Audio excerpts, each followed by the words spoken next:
Semi-detached homes, the only property type to see an increase in price month over month.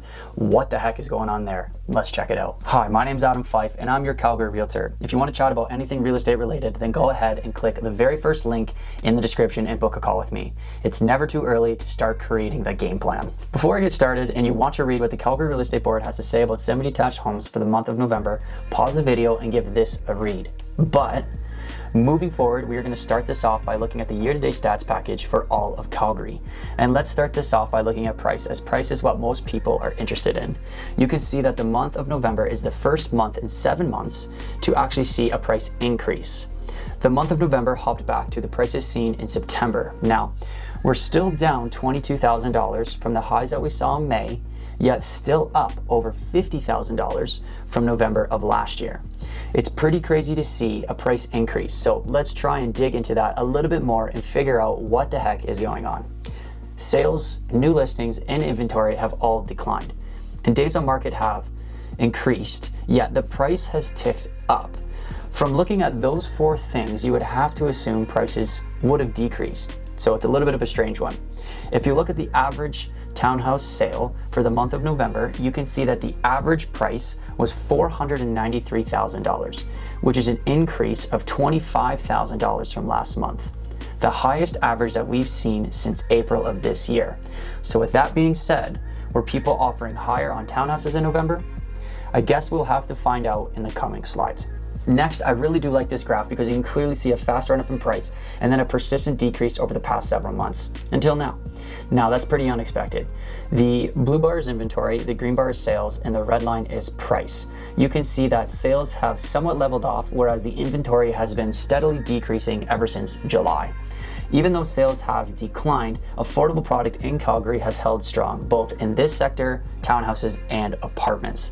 Semi-detached homes in Calgary are an interesting product, to say the least, because many of the semi-detached homes in Calgary inch into that more of a luxury category, making them a lot more vulnerable to quick shifts as demand weakens in the higher price points. Now, semis will always be on more of a roller coaster than any other product type here in Calgary for their unique price point.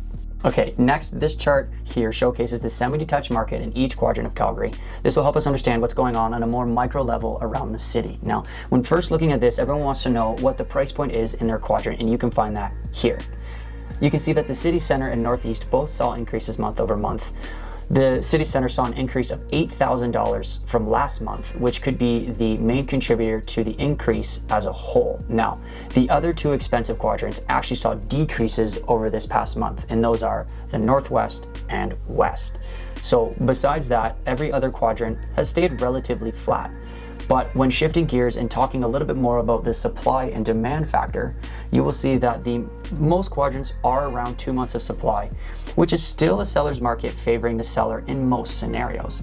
You can see that the northeast and north are close to 1 month, which really does mean that your strategy is going to be a lot different to places like the west, where they are closer to 3 months. Now, moving along to the sales to new listing ratio, the majority of quadrants saw 100% plus sales to new listings, which indicates that there's still a lot of demand in those areas. Now, when you compare the sales numbers to that of the detached homes, you can see that the numbers are quite small and easily swayed. An example would be there were only 2 homes in Calgary East that were listed, and both sold in the month of November. So, my advice, try not to take these percentages and numbers at face value. You really do need to dive into them a little bit deeper to get the full picture. Now, it's great to see some movement in the positive direction, but when the sales numbers and new listing numbers are under 20 for the whole quadrant, they are definitely easily swayable. With that said, and moving along, let's look to see which price points are most popular in Calgary. Now, you can see just how spread out this property type is. The 3 to 400, the 400 to 500, and the 700 to 1 million price points are fairly close in sales numbers. This just goes to show how unique this property type is in Calgary. And at first glance, you would almost think that there have been more sales this year compared to last year. But when in fact you look at the year-to-date sales numbers for both years, you can see 2021 and 2022 are within 20 sales of each other, which is pretty crazy.